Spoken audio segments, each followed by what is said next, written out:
Jésus-Christ. Bila kupitia pa Yesu Kristo. Que Dieu soit loué. Mungu apewe sifa. Que Dieu soit loué. Mungu apewe sifa.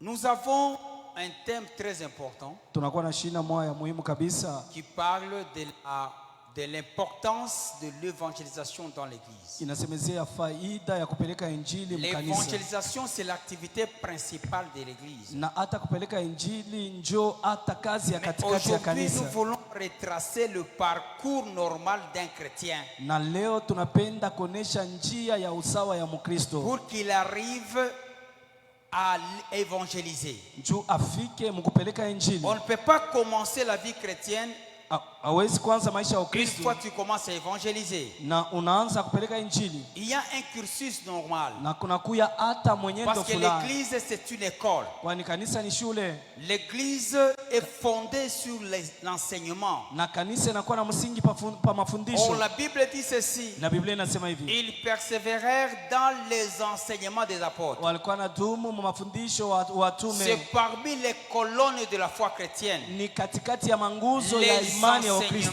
Mafundisho. C'est une école.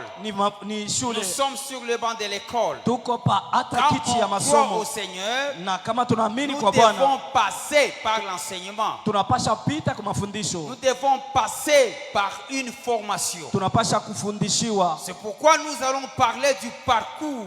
Jo kwa maana tutasemezea mwenyendo. Le cursus normal Hata mwenendo ya pour usawa. parvenir à la maturité. Njoo ya kufika mkukomala. Sans oublier ce qu'on avait dit le dimanche. Bila kusaulika ile tulisema Quand mchuma. quelqu'un n'évangélise pas, Wakati mtu ashipeleke injili. peut-être il est encore enfant. Saa zingine iko mdogo. Soit il n'est pas chrétien. Au ana Mkristo. Tu ne peux pas être là Hawezi kuya sans pale. faire quelque chose Bila wewe kufanya kitu. si tu as le salut en toi. Kama uko na wokovu ndani Il yako. faut commencer par les débuts Inabidi kwanza jusqu'à kumwanzo arriver à la fin. na kwenda mwisho. Que Dieu soit loué. Mungu apewe sifa. Que Dieu soit loué. Mungu apewe sifa.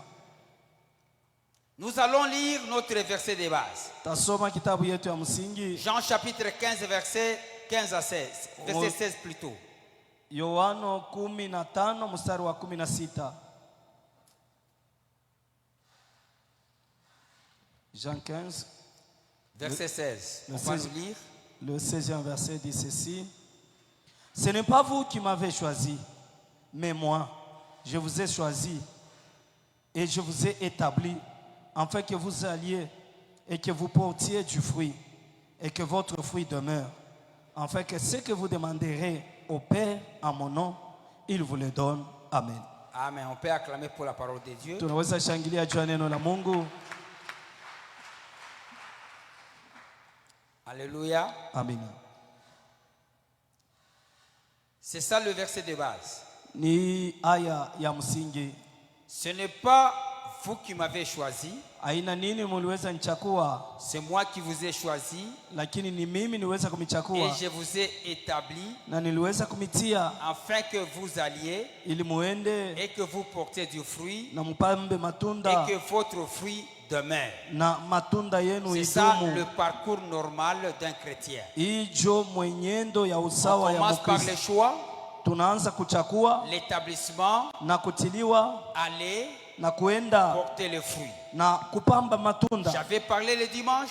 Nilisemezea mjuma. Concernant le choix. Ile inaelekea kuchakua. Le choix c'est l'appel au salut. Na hata uchaguzi ni mwito kuokovu. La vie chrétienne commence par le verbe venir. Na maisha ya Ukristo inaanza na itamko kuja. Nous allons parler des trois impératifs du Seigneur. Na tutasema ile makazisho tatu ya Bwana. C'est à partir de ces trois impératifs na ku ile makazo tatu qu'on peut établir le parcours normal d'un chrétien. Na tunaweza kuweka hata mwenyendo ya usawa ya Mkristo. Quand on parle d'un impératif, wakati wanasema hata kukazishwa, c'est une obligation. maana yake wanakukazisha. C'est quelque chose qui est obligatoire. Maana yake unapasha fanya ile kitu. Mais la vie chrétienne consiste à répondre aux 3 impératifs du Seigneur. Na ile maisha ya Ukristo inabidi ujibie kuile oda tatu ya Bwana. Le premier impératif,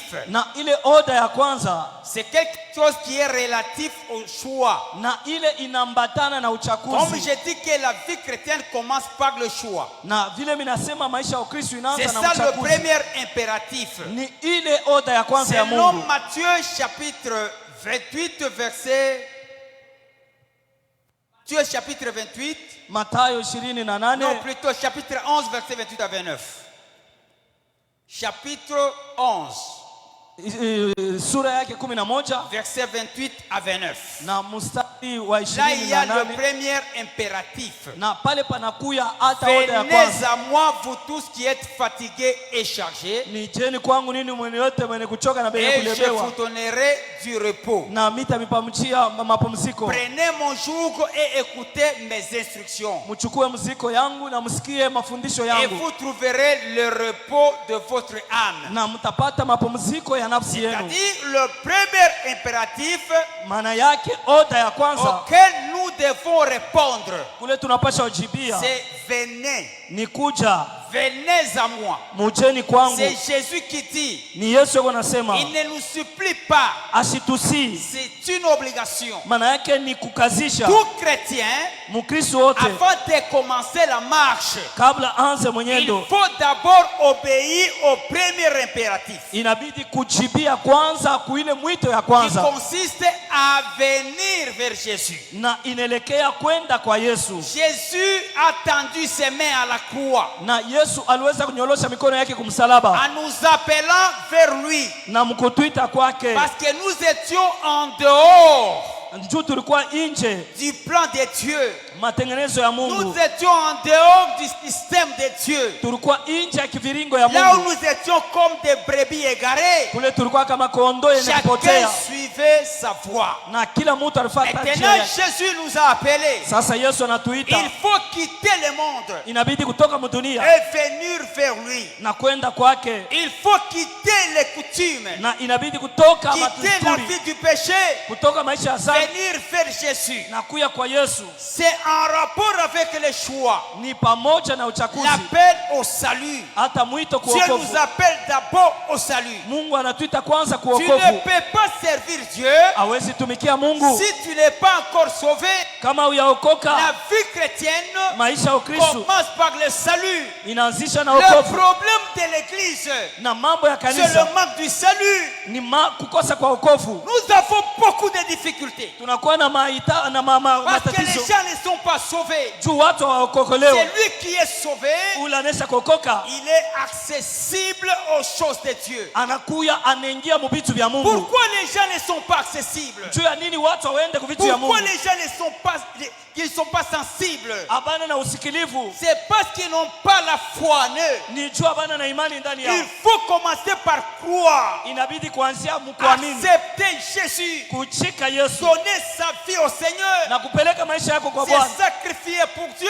kujitoa juu ya Mungu. Jésus nous appelle. Yesu alituumba, Tout celui qui fait servir Dieu ule anapenda utumikia Mungu doit commencer par accepter d'abord cet appel. anapasha kwanza kuichikia ile mwito. Venez à moi, vous tous qui êtes fatigués et chargés. Mjeni kwangu nini wote benye kulemewa na benye il kuchoka. faut quitter le monde. Inabidi kutoka mdunia, Il faut quitter nos familles. inabidi kutoka majamaa Comme ce yetu, qu'il avait dit à Abraham. kama vile alisema na Abrahamu Avant de marcher avec Abraham, kabla atembee na Ibrahimu. il faut qu'Abraham puisse quitter la maison de son père. Ilibidi Abrahamu atoke mnyumba ya C'est baba là yake. où commence la marche avec Ni Dieu. pale tunaanza mwenyendo na C'est Mungu, quitter le monde. ni kutoka mdunia. Dieu appelle Abraham. Na Mungu anamwita Ibrahimu, Il dit à Abraham, anasema Ibrahimu, quitte ton pays, toka mwinchi ya la maison de ton père, nyumba ya baba yako, quitte ta patrie, toka hata va là où je vais te montrer. na uende kule takuonesha. Aussi longtemps tu es dans la maison de ton père, Na bado chingariki tu mnyumba ya ne baba, serviras jamais l'Éternel. hautatumikia kamwe wa Commence milele. par quitter la famille, Anza kutoka jamaa, quitte le péché,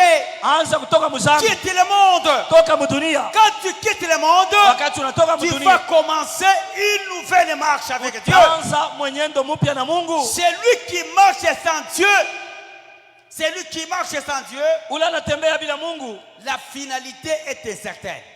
na hata mwisho Commence d'abord par venir na anza kwanza mkuya vers Dieu. kwa Mungu. Cet impératif Na hii oda consiste d'abord à quitter ton confort païen. na inaelekea kwanza kuachana na bile bizuri Il vyako vya faut upagano, quitter la peau païenne. ile toka ile tamko Faire ya maintenant upagano. comme Moïse. Ni kama vile Musa Il était dans la maison de Pharaon. alikuwa mnyumba ya Faraoni, Il vivait dans les luxes. alikuwa naishi maisha ya Il bora, était considéré comme le prêtre d'Égypte. alikuwa kama mkubwa wa Misri, Parce qu'on l'avait adopté par la fille de Pharaon. kwani aliweza kuchukuliwa kwa Il binti était wa là Faraoni. dans de bonnes conditions. Alikuwa mahali mzuri, Mais la Bible appelle cette bonne condition na Biblia inasema ile mahali mzuri, que c'était l'opprobre du monde. asema ilikuwa aya ya dunia. Cette bonne condition Ile mahali mzuri était pour Dieu ilikuwa kwa Mungu, comme la suie, ilikuwa kama vile uchafu, comme la malédiction. kama laana, Quand bien même il était dans la maison de Pharaon, kama vile mtu alikuwa mnyumba ya mais Faraoni. il fallait d'abord quitter la maison de Pharaon. Ilibidi kwanza utoke mnyumba ya Quand Faraoni.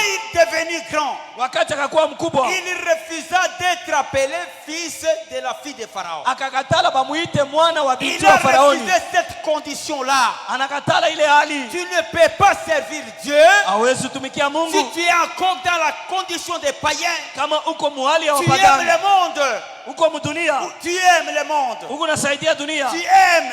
unapenda Tu aimes le monde. unapenda Tu dunia, vis comme tout le monde. unaishi kama watu C'est pas wote. ça la vie chrétienne. Haina ile maisha ya La Ukristo. vie chrétienne, Maisha ya c'est Ukristo abandonner le monde, ni kuacha dunia, abandonner le péché kuacha zambi et donner la vie à Dieu. na kupeleka maisha kwa Venez Mungu. à moi, tous qui êtes fatigués et chargés. Mujeni kwangu nini wote benye Lui, kulemewa il na est benye là à la kuchoka. croix. Il est là à la croix. Il est là à la croix. Eko kule kumsalaba, Il t'appelle avec une voix douce. anakuita na sauti ya Quitte le utaratibu, monde, viens vers moi. natoka mudunia ukuye kwangu. Et quand tu viens, Na wakati il y a unakuya, une promesse. kunakuya hati, Tu auras le repos. utakuwa na mapumziko.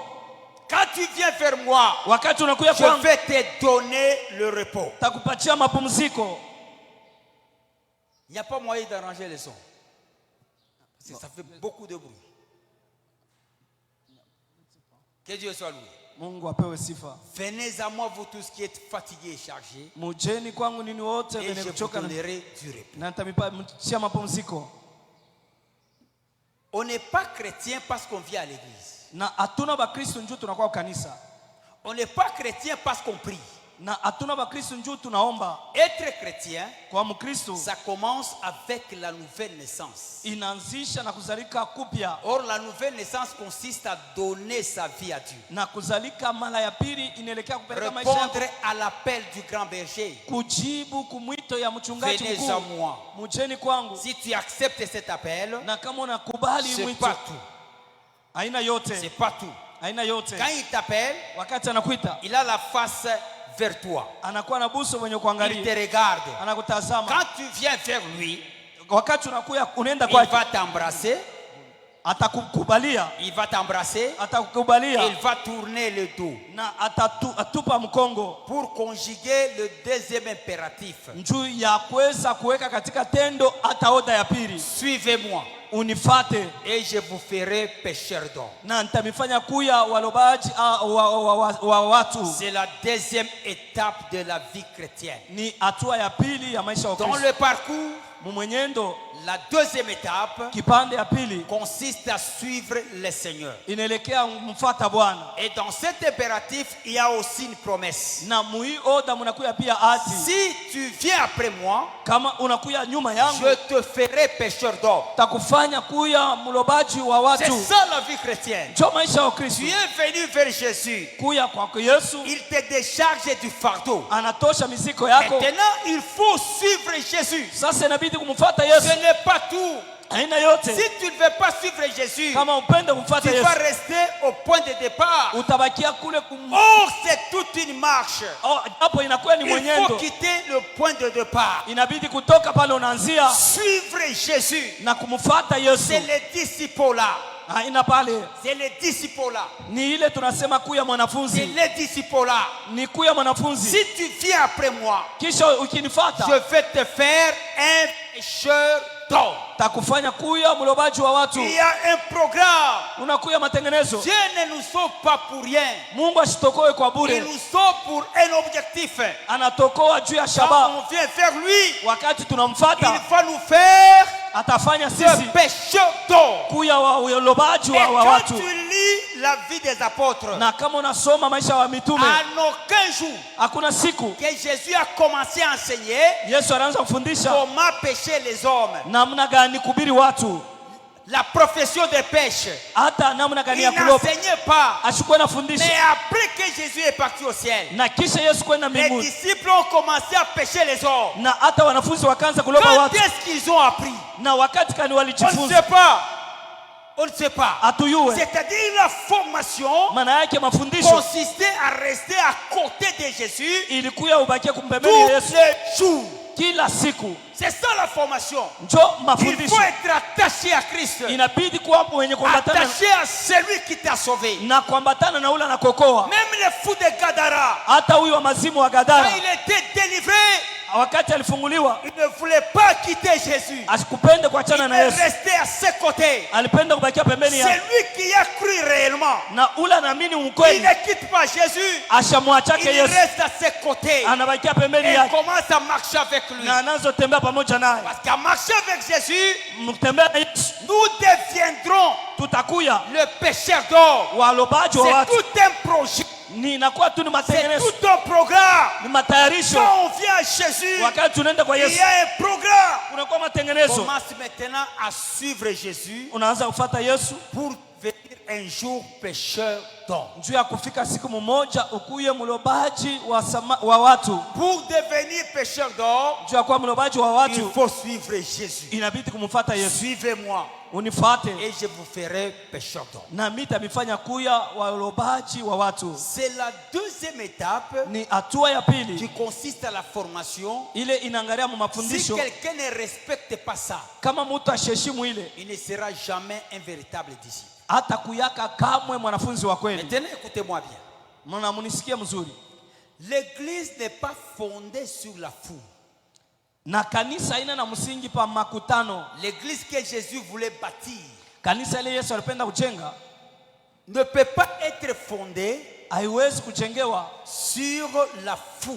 pa makutano. Parce que quand la foule vient, Wakati makutano c'est inakuja pour chercher le pain. ni juu ya kutafuta mkate. Quand la foule vient, Wakati elle vient pour le miracle. ni juu ya miujiza. Quand la foule vient, Wakati elle wanakuya vient pour les intérêts égoïstes. wanakuya juu ya mafaida C'est yao ya pourquoi upekee. Jésus ne voulait pas bâtir l'église sur la foule. Ndio kwa maana Yesu akupenda kujenga kanisa pa makutano. Il y avait beaucoup de gens qui le suivaient. Kulikuwa watu wengi wanamfuata. C'était la foule. Ilikuwa ni Un makutano. jour dans le désert, Na siku moja c'est mchana 5000 hommes sans compter les femmes et les enfants. na hata watu 500 bila kuhesabia Ils wamama na étaient watoto. derrière Jésus. Walikuwa nyuma ya Yesu. C'était la foule. Ilikuwa ni makutano. Un jour, c'était 7000 hommes, Na siku ingine ilikuwa maelfu 50 sans compter les femmes et les enfants. bila kuhesabia watoto na wamama. Tous ceux qui venaient vers Jésus Wale wote walikuwa nakuja kwa Yesu n'avaient pas l'objectif de le suivre. na hawakuwa na kifuguzio ya Ils kumfuata. venaient pour manger le pain.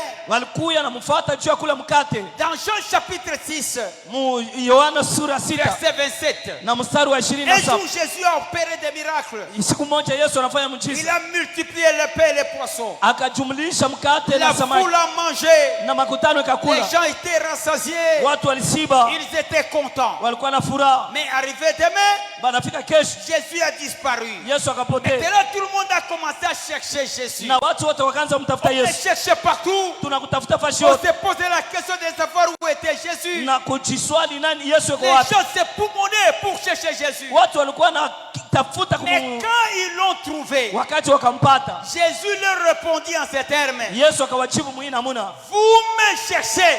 munanitafuta C'est parce que hier vous avez mangé le pain. ni juu jana mulikula mkate, C'est pourquoi vous venez aujourd'hui. ndio kwa maana mnakuwa leo. Même dans l'église, Hata mkanisa il y a des gens qui viennent pour le pain. na kuku watu wanakuwa juu ya Les mkate, gens qui veulent pour le pain, watu wanakuwa juu ya ils mkate, sont très fragiles. wanakuya C'est wanyonge. difficile de bâtir l'église l'église. Ni kigumu kujenga kanisa. Même l'œuvre de Dieu ne sera pas bâtie sur la foule. Hata kazi ya Mungu haiwezi Sur kujengewa les gens qui viennent pour la guérison. ni juu ya watu wanakuwa juu ya Sur les matunzo. gens qui viennent pour le pain. Juu ya watu wanakuwa juu ya mkate. C'est la foule qui vient pour le pain. Ni hata makutano yanakuwa juu ya Ils mkate. étaient là nombreux. Walikuwa wengi. Mais Jésus ne comptait pas sur eux. Yesu hakuwa anahesabia juu Il yao. comptait sur les disciples. Alikuwa anahesabia Pas sur wanafunzi. la foule. Hapana pa Parce makutano. que la foule Kwani makutano peut t'abandonner. inaweza kuacha. Parce que la foule Kwani makutano peut te quitter.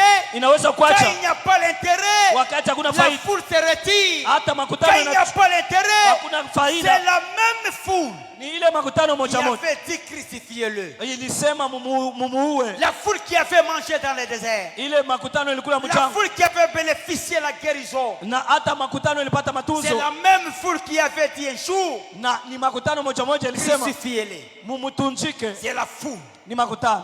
Quand nous avons la foule, Wakati tuko na la makutano foule est là quand les choses marchent très bien. na makutano yako pale kama vitu Mais vinaokoka quand les vizuri. choses ne marchent pas, Wakati vitu la haviokoke foule disparaît. na makutano Quand inapotea. les choses ne marchent pas, Wakati vitu haviendeke la foule se retire. makutano inarudia Même nyuma. dans l'église aujourd'hui, Hata mkanisa leo il y a la foule, mnakuwa il y a makutano aussi les disciples. na mnakuwa Mais on wanafunzi, a besoin des disciples lakini et tunahitaji non de wanafunzi. la foule. Hapana La makutano foule remplit la salle. na makutano inajaza La chumba. foule vient là-bas. La foule quand elle vient, Makutano wakati unakuja c'est parce qu'il y a le miracle. ni chuku kumuchiza, C'est parce qu'il y a la guérison. ni chuku C'est kumatunzo, parce qu'il y a la prophétie. ni chuku kunabii. La foule suit la prophétie. Na makutano inafuata Mais les unabii, disciples lakini wanafunzi suivent le maître. wanafuata Il mwalimu. a besoin du maître que de la prophétie. Wanahitajia mwalimu kuliko Mais unabii. quand il n'y a pas la prophétie, Hata kama kuna les unabii, disciples là. wanafunzi wako Même pale. les Jésus mort à la croix, Hata Yesu mwenye kufariki les msalaba, disciples étaient là. wanafunzi walikuwa pale. Joseph d'Arimathée Yusufu wa Arimatea était disciple de Jésus. alikuwa mwanafunzi wa Yesu. À la croix, Msalaba devant un corps sans vie, na mbele ya mwili bila uzima, il n'espérait rien. hakuwa anatumania Et kitu. lui, il était là comme disciple. Alikuwa pale kama Il a mwanafunzi demandé même le corps de Jésus. na akaomba hata mwili wa Yesu. Jean était là Yohana alikuwa pale quand on crucifiait Jésus. wakati walikuwa na tunjika On Yesu, crucifiait Jésus à la croix. walikuwa na mtunjika Yesu Jean msalaba. était là Yohana alikuwa en train pale de regarder la mort de son maître. na alikuwa anatazama Parce lufu la qu'il était disciple. na Parce que lui, il était disciple. juu alikuwa mwanafunzi. Mais la foule Hata makutano a crié, crucifiez-les. na alisema mumtunjike Parce qu'il n'avait plus d'intérêt. juu akukuye na La faida, foule vient na makutano quand inakuya les choses marchent. wakati vitu vinaokoka.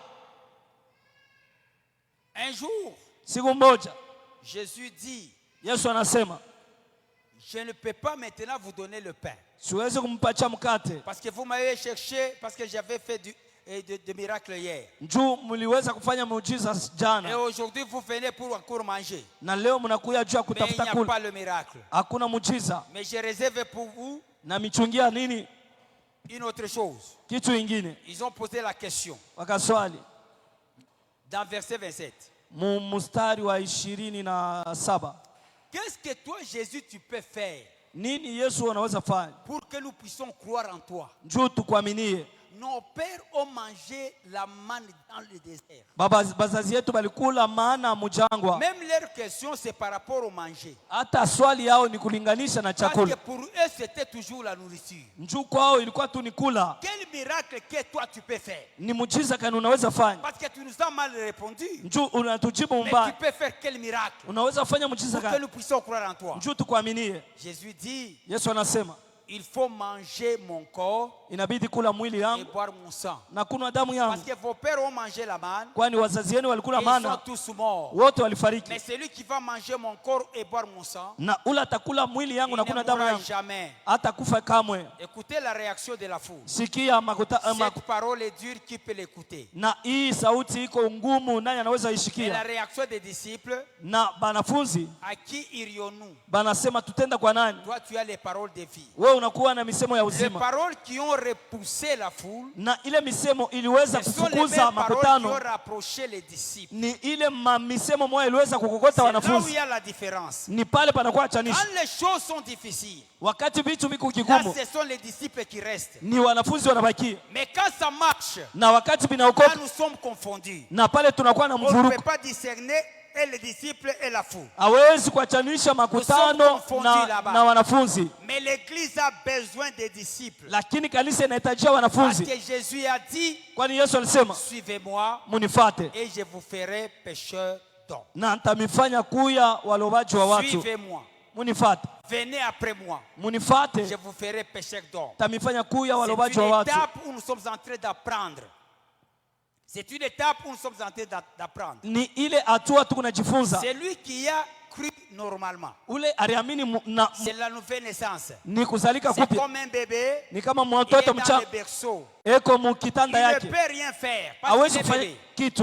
Il est bébé. Eko mtoto Il est mchanga. là. Eko pale. On fait tout pour lui. Banafanya yote juu yake. C'est un bébé. Ni mtoto Il faut mchanga. que ce bébé puisse grandir. Na wakati mtoto Si le bébé ne grandit pas, kama mtoto akomale, c'est le malheur. ni ole. C'est la souffrance dans la maison. Ni mateso Il y a mnyumba. l'inquiétude. Kuna kwa huzuni. Même dans les églises, Hata makanisa. le pasteur s'inquiète beaucoup.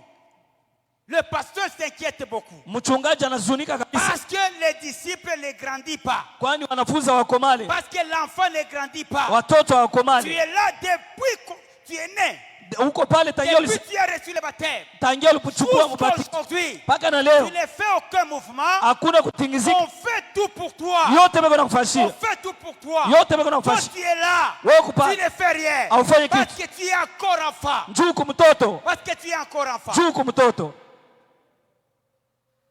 Nous sommes appelés à grandir. Tunaitiwa kukomala. Être grand, c'est quoi? Na mtoto mchanga ni C'est nani? faire disparaître ce qui était d'enfant. Na ni kutosha ile ilikuwa ya utoto. L'enfance est caractérisée Mtoto anaonekanika par le fait de ne rien faire. ya kukosa kufanya C'est kitu. ça un enfant. Njoo mtoto. Un enfant ne fait rien. Mtoto afanyage Il kitu. est là assis. Eko pale mwenye Ce kuikaa. sont des grandes personnes qui s'occupent de lui. Ni watu wengine wanaangalia Dans mambo l'église, yake. l'enfance, dans l'église, Mkanisa l'enfance est caractérisée na utoto unaonekanika par le fait kupitia ile de vouloir qu'on kutafuta puisse faire tout pour lui. bakufanyie yote weye. Quand il est malade, Wakati kwa il mgonjwa a besoin de la visite. anapenda Quand wampegue. il a des problèmes, Wakati kuna mambo il a besoin du soutien. anapenda Mais wamsaidie. lui ne fait rien. Yeye afanyage Il kitu, ne visite personne. asipegue Il ne mtu, soutient personne. ashikamishe Mais mtu. il est là, Na eko en pale, train de réclamer la visite. eko natafuta En train bampegue, de réclamer le soutien. eko natafuta C'est bamshikamishe. parce qu'il est encore enfant. Ni jue kwa mtoto. Quand est-ce que tu vas quitter ce statut d'enfance? Ni wakati kani utatoka mwili hatua ya utoto. Quand est-ce que tu vas quitter l'enfance? Ni wakati kani utaacha Parce que utoto. tu as déjà 3-4 ans dans la foi. Unakuya na miaka 3 Mais 4 muima jusqu'aujourd'hui, mpaka leo tu es en train de gérer ta vie comme un enfant. huku unaongoza maisha yako kama Ce mtoto. sont les autres qui s'occupent de toi. Ni watu wengine Il wanakutazamia. doit grandir. Unapasha Il komala, faut que tu puisses grandir. inabidi ukomale. Si tu ne grandis pas, Kama ukomale, deviens une charge à l'église. unakuya mziko ukanisa, Pèse sur l'église. Tu es en train de peser sur l'église. unaenda kuleta uzito pa kanisa. Tu vas nous faire fatiguer. Unapenda kutuchokesha, Tu vas faire fatiguer les autres. utafanya wengine wachoke. Parce que tu pèses beaucoup. Njoo unakuwa na Tu uzito, ne fais aucun mouvement. hakuna Tu kutingizika. restes dans l'église sans rien faire. Huko mkanisa ufanye kitu, Parce que tu es encore enfant. njoo kumtoto. Mais tu as 7 ans dans l'église. Lakini unakuwa na miaka 7 Tu as mkanisa, 12 ans dans la foi. unakuwa na miaka Mais tu ne 12, fais aucun mouvement. Tu ne fais aucun mouvement. hakuna kutingizika. Tu restes là. Utabakia On te déplace. bana kunyangula, Tous tes mouvements sont liés aux autres. na hata kutingizika kwako kote inabidi Tous bakusaidie. tes mouvements. Kutingizika Ce kwako sont les autres qui le font à ta place. ni wengine banaifanya pafashi yako. Tu pèses pour l'église. Unakuwa mzito juu ya Tu kanisa, es lourd. unakuwa na uzito, Tu vas retarder la marche de l'église. utaleta kigumu mwenendo wa Tu vas kanisa, retarder la vision de l'église. utaleta Parce que tu es encore enfant. juu kwa Tu mtoto ne grandis pas. au komale. Un enfant Mtoto se plaint toujours. anapoteaka paka, Se plaigne. anajiririaka paka. Il est en train de se plaindre chaque jour. anakuwa anajijililia kila siku.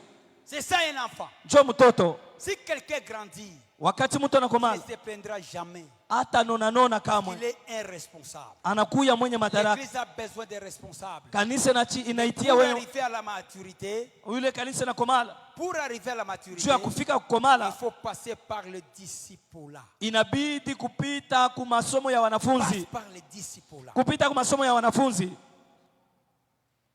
Selon Jean, Kufuatana na Yohana, je vous ai choisi nilimichakua et je vous ai établi. na nilimitia Dans le disciple-là, mku shule ya wanafunzi, le verbe établi na ita mko kutiliwa, est défini par fixer na ni kusema kuchomeka ou par stabiliser. au kuya mustare. Tu dois être stabilisé. Unapasha kuya Tu mustare, dois être fixé, unapasha kuchomekwa, affermi, maana yake kujengwa, affermi, mwenye kujengwa, être stable maana yake kuwa na dans ustare la foi chrétienne. muimani ya C'est Ukristo. dans cette période-là Ni muile hatua en train d'apprendre comment se stabiliser dans la foi. huko najifunza namna gani kuwa na ustare C'est muimani. ça les disciples-là. Njoo masomo ya Le deuxième élément, na kitu ya pili c'est là où on apprend la culture de la vie chrétienne. ni kule tunajifunza hata tabia ya Wakristo. On appelle vie chrétienne parce que c'est toute une vie. Ni tunaita maisha ya Ukristo kwani inakuwa Il y maisha a mzima, une culture qui est relative à cette vie. na kuna kuya ile matabia inambatana na ile maisha. Parce que la Bible dit ceci. Biblia inasema hivi, Dans 2 Corinthiens chapitre 5 verset 17. Wakorinto wa pili sura 5 mstari wa 17, Si quelqu'un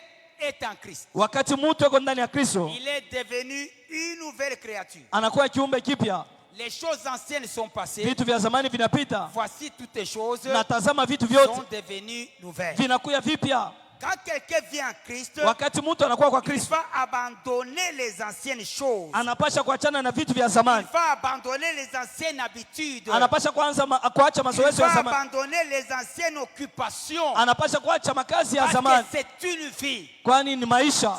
La vie chrétienne, Maisha ya Ukristo ce n'est pas la continuité de la vie naturelle. haina kuendelesha kwa maisha Il kawaida, faut d'abord s'arrêter inabidi kushimama et arranger avec le passé. na kutengeneza na ile ya Il faut zamani, renoncer au passé inabidi kukatala ile ya pour zamani commencer une nouvelle vie. njoo ya kwanza maisha Le mapya. disciple-là, Na ile masomo c'est ya la wanafunzi transition. ni ile tunasema La katikati, transition, oui. katikati Oui, entre la vie païenne na katikati maisha ya upagano et la vie chrétienne. na maisha ya Ukristo, Le milieu là, katikati ile c'est ça les disciples là. njoo shule ya Tu ne wanafunzi. peux pas commencer la vie chrétienne Hawezi kuanza maisha ya Ukristo si tu n'as pas encore abandonné la vie païenne. kama uyaacha maisha ya Il upagano, faut renoncer inabidi à kuacha la vie païenne. kwa maisha ya Et upagano, avant de commencer la vie na chrétienne, kabla uanze maisha ya tu Ukristo dois passer par le disciple là. inabidi kupita kushule C'est ya là wanafunzi. où tu vas apprendre Ni kule utajifunza comment se comporter namna gani kujongoza dans la vie chrétienne. mu maisha ya Tu Ukristo, vas apprendre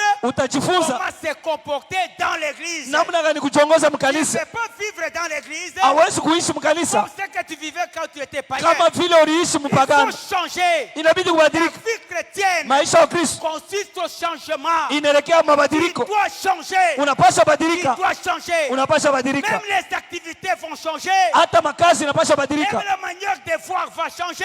hata namna ya kuona Tu inapasha dois badilika, tout changer. unapasha vyote Parce badilika, que la Bible dit kwani Biblia inasema les choses anciennes vitu vya zamani sont passées. vinashapita, Sont passées. vinashapita. Voici. Tazama, Voici. tazama, Toutes les choses. vitu vyote, Toutes les choses vitu vyote sont devenues nouvelles. vinakuya vipya. Il faut savoir se conduire Unapasha dans kuchomba l'église. mukanisa, Ce que tu fais, ile ce unafanya n'est pas la culture de l'église. haina tabia ya Ce kanisa, que tu es en train de faire, ce que tu es en train de faire, ile unafanya n'est pas conforme à la culture de l'église. haiambatane na desturi ya kanisa.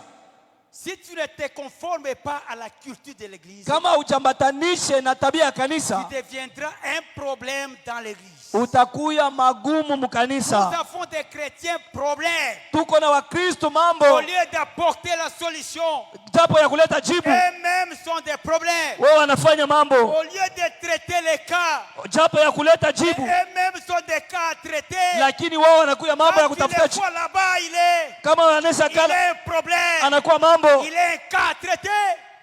Il est un cas à traiter. inakuya ni mambo ya kuleta jibu. Il faut traiter ces cas. Inabidi kuleta jibu ile Il mambo. ne peut rien faire pour l'église. Hawezi kufanya kitu juu ya kanisa. Il ne peut rien faire pour l'avancement de l'œuvre de Dieu. Hawezi kufanya kitu juu kazi iende Il mbele. est là comme un problème. Eko pale saa mambo. Quand tu le vois, Wakati unamwona le nombre des inconvertis, bwingi ya bale bashipo et le kuamini nombre de problèmes dans l'église. ni bwingi ya mambo mkanisa. Pourquoi il y a des calomnies? Juu ya nini kunakuwa mashimamo? Pourquoi il y a des impudicités? Juu ya nini kunakuwa Parce usharati? que les gens Juu watu n'ont pas abandonné. abakwache Les habitudes de la chrétienne. na hata ile mazoezo ya maisha ya C'est zamani. comme Rebecca. Ni kama vile Rebeka, Non, Rachel plutôt. Racheli Elle a quitté la maison de son père, anatoka mnyumba ya baba yake, mais elle a pris les téraphimes de son père. lakini anabeba sanamu ya baba C'est yake. pourquoi il y a la poursuite. Njoo kwa maana beko na Il y a mfuata, la réclamation. beko na Le mudai, diable te réclame. kama vile beko na Parce que mudai. tu n'as pas abandonné les choses du diable. Njoo ukwache vitu Tu ya es jabuli, parti avec les choses du diable. unaenda na vitu ya C'est jabuli. pourquoi on te réclame. Njoo kwa maana beko na Le kudai, diable te poursuit. jabuli anakudai. Vie chrétienne. Maisha ya Kristo Il faut terminer avec le monde. inabidi kuachana na Il dunia, faut abandonner le monde. inabidi kuacha dunia, Il faut terminer avec le diable. inabidi kuachana na Pour jabuli. commencer une autre vie. Njoo kwanza maisha Tu mapya, seras agile. utakuwa Tu mwepesi, seras souple. utakuwa mwepesi. Pourquoi tu es très lourd? Njoo ya nini kuna Parce que uzito? tu es encore chargé dans l'église. Ni juu unaisha Tu kuzidi, es parti avec les choses du monde. Tu unaenda na vitu ya dunia, ne marches pas convenablement. hautembee Tu mzuri, es comme Lazare. uko kama Lazaro Il est ressuscité.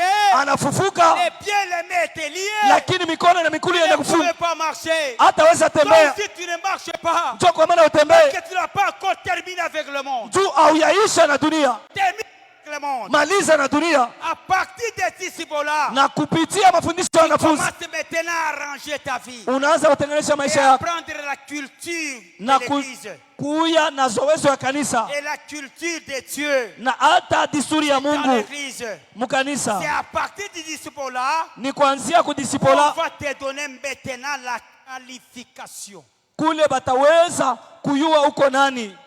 Si tu ne termines pas la phase du disciple-là, Kama aumalize hii kipande ya tu ne kujifunza seras wanafunzi, jamais qualifié. hautaweza kujulikana, Tu ne seras jamais qualifié. hautajulikana. C'est Kama à partir du disciple-là, ni kupitia hii à la fin de cette phase, na kumwisho hii kipande on va te qualifier batajua kusema uko nani, comme étant tel.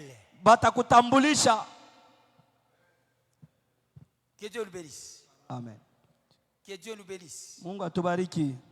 C'est toujours à la fin du disciple-là, Ni kumwisho ya mafundisho ya wanafunzi on va te donner tous les moyens nécessaires pour servir Dieu. batakupatia manamuna yote inastahili juu ya kutumikia Mungu. Là, on parle de l'équipement. Na kule banasema vifaa, On va te donner toutes les conditions nécessaires batakupatia mahali yote qui te inafadhali permettront à bien servir l'Éternel comme un simple ouvrier. na kutumikia wa milele kama vile mtendakazi. C'est toujours à la fin des disciples-là. Na kama unafika mwisho ya masomo ya wanafunzi, Quand quelqu'un est embauché quelque part, wakati mtu banamuambeba kwa kazi fasi fulani, il est un cadre. anakuya kama vile kadro, Il est un cadre. eko kama vile kadro, On va lui donner un bureau batampatia ofisi bien climatisé. na yenye kupamba mzuri, On va lui donner la voiture batampatia gari et toutes les bonnes conditions na hata mahali mzuri yote selon les titres qu'il va occuper dans la société. kufatana na cheo yake muile Ce kampuni. n'est pas parce qu'on l'aime beaucoup. Ce n'est pas parce qu'on l'aime. Haina juma nampenda, Ce sont les conditions ni makanuni, qui te permettront à bien produire, ni ile itakusaidia upate kutosha à bien matunda faire ce qu'on attend de toi. juu ufanye mzuri kile Parce banakuiti. que l'église, Kwani kanisa Dieu nous appelle, Mungu anatuita il va nous faire des pêcheurs d'or. atatufanya kuya Et à la walobaji wa fin watu, du disciple-là, na hata mafunzi il va mwana nous donner les conditions nécessaires, atatuweka mahali tous les inafazayo moyens nécessaires, manamuna qui yote va nous permettre à bien servir. ile itatusaidia tumtumikie Mais mzuri. celui qui ne sert pas, Na ule atumike c'est un autodidacte. ni mtu alijifunzia ye Il a mwenyewe, franchi les étapes. de la vie. aliruka vipande. Si quelqu'un respectait les étapes, Kama mtu aliheshimu il vipande va mahatua, nécessairement servir Dieu ataweza kumtumikia Mungu à ce qui concerne gagner les âmes. muile naangalia kuvuta manafsi. Pourquoi? juu ya nini? Parce que le salut que Dieu nous a donné gratuitement wokovu ile Mungu alitupa kwa bure nous rend redevables envers celui qui est mort pour nous. Na inatufanya tukue na ndeni kwa ule alifariki. Je reprends. Naluria.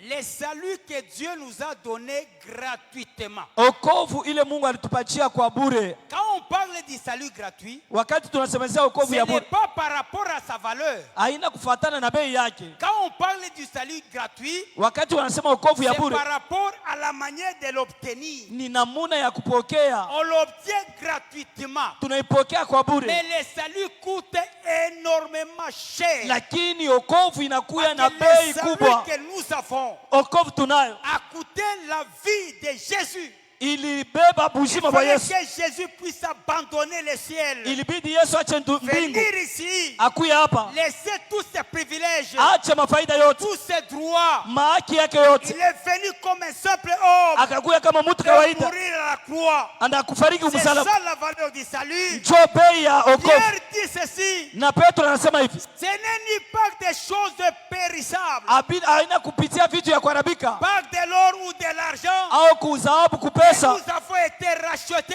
muliweza kukombolewa. de vaines manières de vivre. Kuna muna mubaya ya kuishi Nous avons hérité de nos pères. ile tuliweza Et kurithi c'est kwa par baba, le sang précieux ni kupitia kwa damu ya bei, un agneau ni ya mwana kondoo, sans tache, bila taka, sans défaut, bila kosa, prédestiné avant la fondation du monde, mwenye kutayarisha kabla et dunia ikuye, révélé en notre temps pour nous. mwenye kufununia mui wakati juu yetu. Jésus était l'agneau de Dieu sans tache. Yesu ni mwana kondoo bila C'était taka. un sacrifice de bonne odeur. Ilikuya ni ile sadaka ya harufu C'était un mzuri, sacrifice de grand prix. ni ile sadaka ya Il bei. acceptait de mourir. Il Alichika, est mort pour toi. alifariki juu yako, Il est mort pour tes péchés. alifariki juu ya dhambi C'est yako. la valeur du salut. Njo bei ya Et wokovu, on te donne ce salut gratuitement. na analeta ile wokovu kwa On bure, te donne ce salut gratuitement. banakupatia wokovu kwa bure. C'est salut qui coûte cher.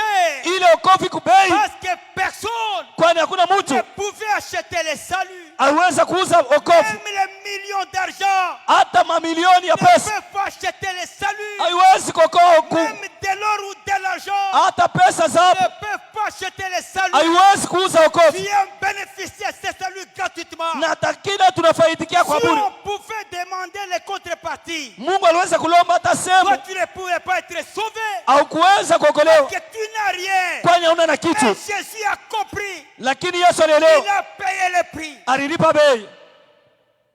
Être sauvé, Kuokolewa c'est être racheté. ni kukombolewa, Racheté. kuko- Quand on kununuliwa. parle de racheter, Kama wanasemeza mwenye c'est kukombolewa, acheté pour la seconde fois. maana yake bana kununua mara ya pili. Jésus nous a acheté. Yesu aliweza Toi kutununua qui es acheté, wewe, bali on kukununua, t'a acheté par Jésus. bana kununua kwa Tu Yesu. deviens propriété privée de Jésus. Unakuya hata kitu kia On upekee t'a kia Yesu, acheté par de l'argent, akuwa kwa pesa, par sa mort, kupitia harufu yake, par son sang. kupitia damu Il yake, est mort anafariki pour payer le prix du rachat. juu ya kulipa bei ya Maintenant ukombozi. toi, Sasa wewe tu deviens propriété privée. unakuya hata kitu yake ya upekee, Le bien privé de Dieu. kitu ya upekee ya Mungu, Et tu es redevable na unakuwa na à ndeni celui qui t'a sauvé. kwa ule alikokoa. Si tu ne fais rien, Kama ufanye kitu, tu es un ingrat. maana yake hauna na shukurani, Tu es un ingrat. hauna na shukurani, Parce que Jésus t'a sauvé. kwani Yesu alikokoa, Il t'a racheté. aliweza kukomboa, Il a payé le prix. alilipa bei. Même les membres de ta famille Hata memba ya jamaa yako ne pouvaient pas le faire. hakuweza kuyafanya C'est lui seul. peke yake. Yeye Il a accepté de monter à la croix. alichika kupanda Et kumsalaba il est mort. na alifariki. Jusqu'à aujourd'hui, Mpaka leo le salut qu'on t'a donné, wokovu alikupatia tu n'as jamais remboursé. au yalurishaka kamwe, Mais tu commences à réclamer l'argent, lakini unaanza à kudai réclamer les pesa. véhicules. Mais quand Jésus te regarde, Wakati Yesu anakutazama mais tu n'es pas normal. hauna usawa. Parce que si tu étais normal, Kama ulikuwa tu devais d'abord ulipasha rembourser kulurisha ce qu'on avait fait pour la première fois. ile walifanya mara ya kwanza. Écoutez-moi bien. Unifuate mzuri,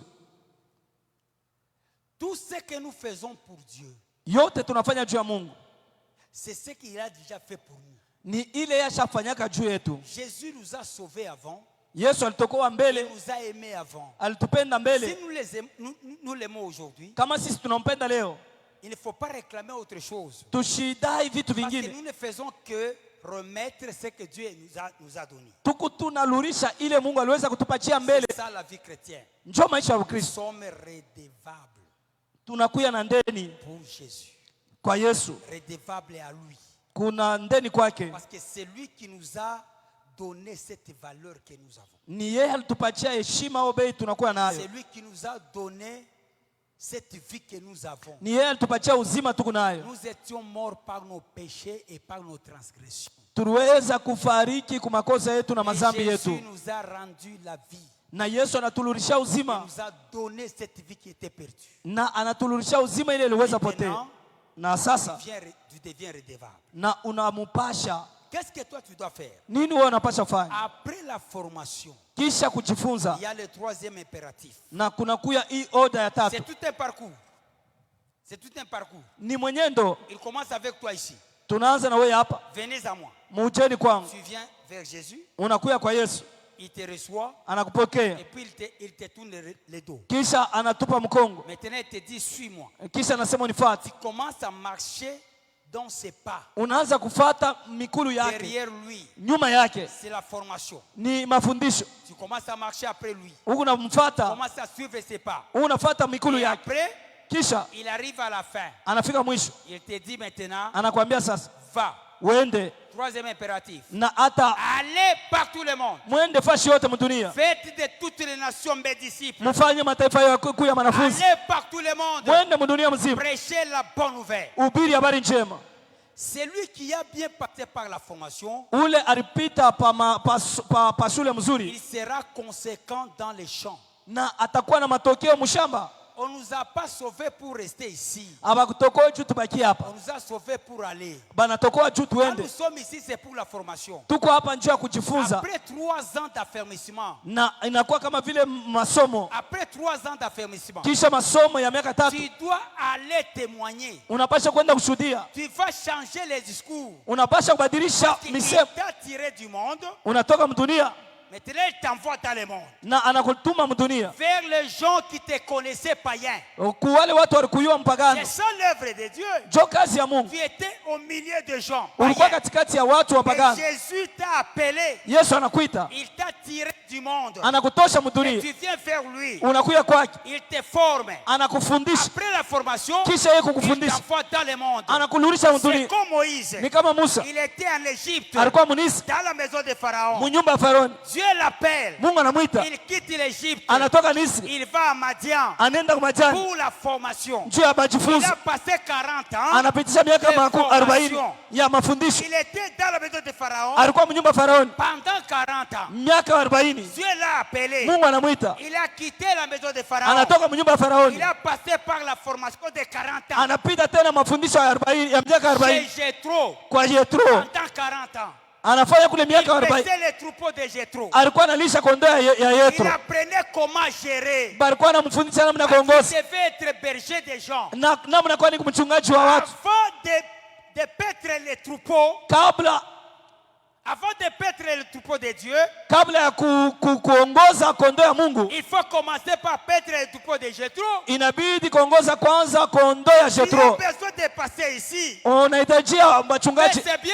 ni mzuri. Commence d'abord Anza kwanza par prêcher des hauts. ya kwenda kuongoza Dans hii. les troupeaux de Jéthro. Kuna kuya hata ile kondoo ya Avant Jethro. d'être chef sur Israël. Kisha kuya mwalimu wa Israeli. Avant d'être chef sur Israël. Kabla ukuye mwalimu wa Israeli, Commence d'abord être chef sur le troupeau de Jéthro. unapasha kwanza kuya Avant de chanter dans l'église. kabla uimbe mkanisa. Commence à prêcher à l'extérieur. Anza kubiri nje.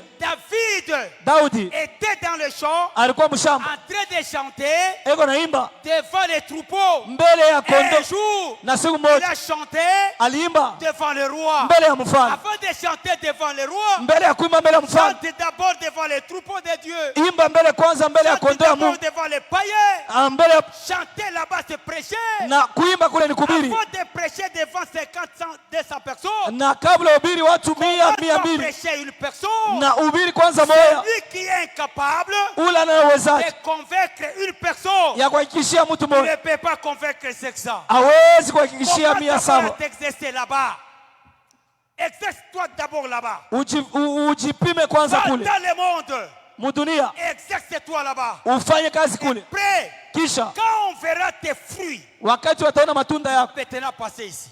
Utapita huku. Que Dieu soit loué. Mungu apewe sifa. La femme samaritaine. Huyu mwanamke wa Samaria. Elle était au puits de Jacob. Alikuwa kishima ya Yakobo. En train de puiser de l'eau. Alikuwa na shota maji. Un homme est venu vers elle. Mtu mwaka kuye na kwake. C'était Jésus. Ilikuwa ni Yesu. Il commence à parler avec la femme. Akaanza kuzungumza na mwanamke. Mais à la fin, na mwisho la femme a cru. Mwanamke akaamini Que Jésus était le Messie. Ya kwamba Yesu alikuwa Mesia. La première chose que la femme a fait. Na kitu cha kwanza yule mwanamke alifanya. C'est laisser ni kuacha sa cruche. Mtungi yake. Et il est parti. Akaenda pour témoigner. Njoo ya kushuhudia. Vous savez ce qui a convaincu les gens. Mnaweza kile kiliachia watu. Il était prostitué reconnu partout. Barikuwa bashamjua fashi yote. Dans son village on les connaissait comme étant prostituées. Na hata mu kijiji yake balimuya kama mkapa. Son retour, mkuluria kwake. Elle a changé les discours. Anabadilisha misemo. Elle ne parlait plus le problème des maris. Akuwe nasemezea mambo ya babwana. Elle ne parlait plus le problème d'impudicité. Akuwe nasemezea ukahaba. Elle est revenue en train de parler de Jésus. Akaluria akaanza kusemezea Yesu. Aussi tu vas changer ton discours. Wewe na wewe unapaswa kubadilisha misemo. Arrête-toi d'abord. Arrête-toi d'abord. Simama kwanza. Dépose la cruche. Na acha mtungi. Dépose le vase. Acha mtungi. C'est comme le bon samaritain.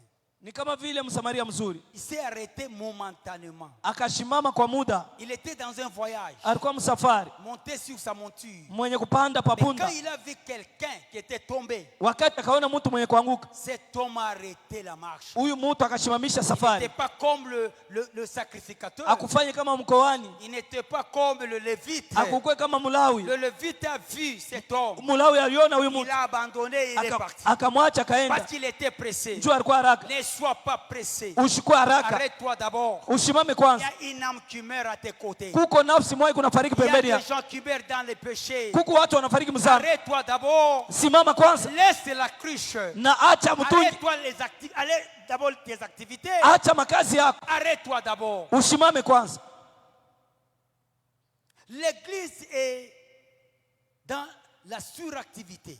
Kanisa inakuya mumakazi mingi. Les gens font beaucoup de choses. Watu wanafanya makazi mingi. Sans toucher à l'essentiel. Bila kugusa kuya muhimu. C'est comme Marthe. Ni kama vile Martha. Elle était préoccupée par beaucoup de choses. Alikuya mwenye kuwa na makazi mingi. Elle a abandonné la meilleure part. Aliacha sehemu mzuri. La meilleure part c'est le salut des âmes. Na hata sehemu mzuri ni wokovu ya manafsi. Elle est venue pour accuser sa sœur. Anakuya kumchongea dada yake. Elle dit à Jésus. Anasema na Yesu. Pourquoi tu laisses ma sœur? Unjua ni unaacha dada yangu? Ici moi je travaille seul là-bas. Mimi kunatumika mimi mwenyewe. Je suis trop surchargé. Niko na makazi mingi. Mais Jésus dit Marthe, Marthe. Jésus anasema Martha, Martha. Tu t'inquiètes beaucoup pour beaucoup de choses. Unahangaika juu ya vitu mingi. Mais ta sœur lakini Maria a choisi la meilleure part. Anachakula sehemu mzuri. Personne ne peut les ravir. Hakuna mtu anaweza mnyang'anya. Aussi arrête-toi d'abord. Na wewe simama kwanza. Tu es dans un mouvement. Uko mkazi. Ce mouvement-là. Lakini ile kazi ne produit rien. Haizale kitu. Aujourd'hui, leo je te demande de t'arrêter. Na kuomba usimame. Parce que Jésus a besoin de toi. Kwani Yesu anakuhitaji. Il t'a formé. Il t'a formé aliweza pour kufundisha devenir pécheur d'or. juu kuya mlobaji. Il y a les gens qui souffrent dans le péché. Kuko watu wanateseka na dhambi. Toi tu es là. Lakini wewe uko pale. En train de t'occuper. Huko unahangaikia na vitu vya bure. Sasa Dieu a besoin de toi. Mungu anakuhitaji. Pour sauver ta famille. Pour sauver ta famille. Il a besoin de toi. Pour sauver tes collègues. Pour sauver les gens qui souffrent. Il y a quelqu'un qui est tombé en cours de route. Frappé par le diable. Laisse-toi. Arrête-toi d'abord. Laisse la cruche. Laisse les activités. acha makazi. Chercher une âme qui est dans le péché. Uende katafute nafsi moyo kumzambi. Vous êtes le seul du monde. Muko chumvi ya dunia. Si le seul perd sa saveur, kama chumvi inapotesha onjo, avec quoi le rendront-ils? Na nini utalurisha tena nayo hilo onjo? Ne servira en rien. Haitasaidia kitu. Si de le jeter kama ina kuitupa et d'être piétiné par les hommes. Na ye banaikanyanga kwa watu. On parlait d'un chrétien inconséquent. Na balikuwa nasemesea mukristo bila matokeo. Tu es chrétien. Uko mukristo. Mais ta sainteté, na utakatifu yako, la quantité de prières, mbwingi ba malombi, tout ce que tu fais, ta connaissance, ufahamu wako, ça ne produit rien. Aizale kitu. C'est le seul sans saveur. Ni nchumvi bila onjo. C'est le seul sans saveur. Ni nchumvi bila onjo. Tu es en train de te vanter uko najivuna de la connaissance que tu as. Ya ufahamu nayo. Tu as fait beaucoup de formations. Ulifata mafundisho mingi. Tu as 10 ans dans la foi. Unakuwa na miaka 10 muimani. Tu as 15 ans dans la foi. Unakuwa na miaka 15. Cela ne nous servira de rien. Ila itatusaidia kitu. On a besoin des résultats. Tunahitajia matokeo. Dans l'œuvre de Dieu, c'est les résultats. Na mkazi ya Mungu ni matokeo. Je vous ai appelé Nimilimita afin que vous alliez. Ili muende. Après la formation, kisha mafundisho, il faut aller. Inabidi kwenda. Mais personne ne veut pas aller. Hakuna mtu anapenda kwenda. Tout le monde veut que l'autre s'aille. Banapenda mwingine. Qui va partir maintenant? Nani atenda sasa? C'est tout le monde. Ni sisi wote. Allez. Twende. Tout celui qui a terminé les disciples là, ule anesha mafundisho ya wanafunzi, il va sanctionner cette phase là. Anapasha kumaliza ile kipande par une mission na kazi de gagner les âmes. Ya kuvuta manafsi. Moi j'ai toujours demandé au pasteur. Mina ulizaka wachungaji. Avant d'intégrer un département de service. Kabla ya kuingia mkikosi ya kazi. Parce qu'il y a les départements de service. Kuko mkikosi ya kazi. Il y a les départements de la vie chrétienne. Ma vikosi ya maisha ya Kristo. Et il y a aussi les départements de l'administration. Na kuna kwa vikosi ya uongozi. Mais avant d'intégrer un département de service. Kabla ya kuingia mkikosi ya kazi. Par exemple, le département de louange. Kama vile ya kikosi ya sifa. Département d'intercession. Kama vile ya uombaji. Département de la chair. Kama vile ya umimbali. Département, tous les départements de service. Na hata vipande yote avant d'intégrer dans ces départements. Kabla ya kuingia mwile kikosi. Il faut faire même 2 ans dans l'évangélisation. Inabidi kufanya hata miaka 2 mu kupeleka injili. Parce que l'autre matière première, ce sont les armes. Tu ne peux pas servir dans l'église si tu ne connais pas la valeur de l'âme. C'est ça la matière première. On nous a tiré comme matière première. On a travaillé sur nous. On va nous présenter dans la mission comme un produit fini. Si tu n'es pas encore un produit fini, tu ne peux pas servir dans l'église. Oh, la qualité d'un ouvrier. C'est quand tu es en mesure de témoigner ta foi. Si tu es incapable de témoigner ta foi, tu es encore un bébé spirituel. Je termine par vous dire ceci. Il y a des signes majeurs pour exprimer la maturité. L'enfant, quand il est né, il ne fait rien. Mais la première des choses, l'enfant va commencer à s'exercer, à parler avec son père ou sa mère. Il va commencer à parler en tâtonnant. Il prononce bien les mots. Mais il parle en désordre. Mais seulement c'est sa mère qui entend ce qu'elle peut dire. Deuxième élément. L'enfant va commencer à s'exercer pour commencer à marcher. Or, ce sont les deux choses qui expriment la maturité d'un chrétien. Parler avec Dieu, c'est la prière. Mais après avoir parlé avec ton père ou ta mère, après il faut parler avec les autres. Là c'est l'évangélisation. L'enfant qui commence à marcher, c'est évangéliser. Ils sont beaux sur les montagnes. Les pieds mikuu de ceux qui annoncent la paix. na ile inatangaza salama. Celui qui n'annonce pas l'évangile, Ula tangaza injili, c'est un enfant qui est perclus de pieds. ni mtoto mwenye kupoza mikulu. Celui qui n'annonce pas l'évangile, Ula tangaza injili, il est perclus de pieds. ni mwenye kupoza mikulu. Ni mtoto ekula kamlurimi aka barabakataka. Mtoto eko na aka ka chini ya lurimi aka. Parce que ashiwe kusema. Ne sait pas parler. Ekola kamlurimi il faut kumkata ako. Eko na kale kamujilo. Joko le tunapenda kukata kale kamujilo kale wanze kusema. C'est ce qu'on veut couper pour qu'il commence à parler. Sinon tabakia bubu. Sinon tu vas rester muet. Tu es dans l'église, tu ne parles pas. Uko mkanisa au semaji. Si tu veux parler, c'est pour causer des problèmes à l'église. Na kama unapenda usema ni kuleta va parler là-bas. Wende kaseme kule. Si tu ne parles pas. Kama useme. Uko na kamujilo. Il faut tout cater. Faut couper. Si tu ne prêches pas la bonne nouvelle, tu es boiteux. Tu es boiteux. Papa pasteur. Regardez le papa pasteur. Avec 70 boiteux. Boiteux, il faut le soulever. Toi, on soulève, on met ici. On te soulève, on te met là-bas. Mais à un certain âge, moi, à un certain âge, j'étais paralysé et je ne parlais pas. Durant toute l'année. Je fais presque 13 mois. Nilifanya kama miezi 13. J'étais paralysé. Nilikuwa mwenye kupoza. J'avais 14 ans. Nilikuwa na miaka 14. Bananichunga sana. On m'a tellement gardé. À un moment, j'ai vu mes frères étaient fatigués. Le seul qui était resté attaché à moi, c'était ma mère. Ilikuwa ni mama yangu. C'était ma mère. Ilikuwa ni mama yangu. Banakutosha nje banakuweka payua. On te sort dehors, on te met au soleil. Kisha banakusabu. Et puis on t'oublie. Bashtuka 11h. Et quoi bisa depuis turubeka kule nje. 11h depuis qu'on l'a placé là dehors. Banenda kukubeba. Banakulisha. On te transporte. Unashikia famille na choka. Et tu sens que la famille est fatiguée. Kama utumikie Mungu, kanisa itakuchoka. Si tu ne sers pas Dieu, l'église va se fatiguer de toi. Kanisa itakuchoka. L'église va se fatiguer de toi. Ula atakusuporter sana mpaka Yesu. Celui qui va beaucoup te supporter seulement Jésus. Tutakuchoka. Nous allons te fatiguer de toi. Tunakunyangula leo. On te soulève aujourd'hui. Tunakunyangula kesho. On te soulève demain. Tutachoka. On va se fatiguer. Lève-toi et marche. Shimama na utembee.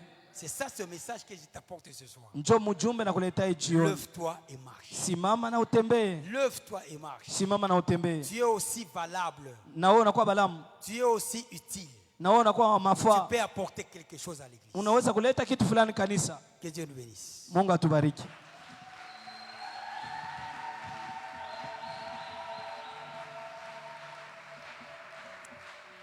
Kubale banduku yetu turanjika majina yabo dimanche. Nos bien-aimés qui ont donné leur nom le dimanche. Ils sont là. Bekwako. Nyangula mkono. Pourquoi vous êtes très loin comme ça? Soulevez vos mains. À partir de ces instants, vous serez aussi utile. Nous avons des syllabus ici. Tunakuwa na vitabu hapa. Initiation à l'évangélisation. Na hata mwanzo ya kupeleka injili. Inaweza kusaidia juu ya kuweza kupata manotion de base ya evangelisation. Ça peut vous aider à avoir les notions de base à l'évangélisation. Même si tu es prédicateur, hata kama mhubiri, ça te servira pour connaître bien le salut. Na itakusaidia ujue mzuri wokovu. C'est initiation à l'évangélisation. Na hata mwanzo ya injili. C'est à 12 000 francs, tu peux voir le frère Richard. Ni 12 000 francs, unaweza kuona ndugu Richard.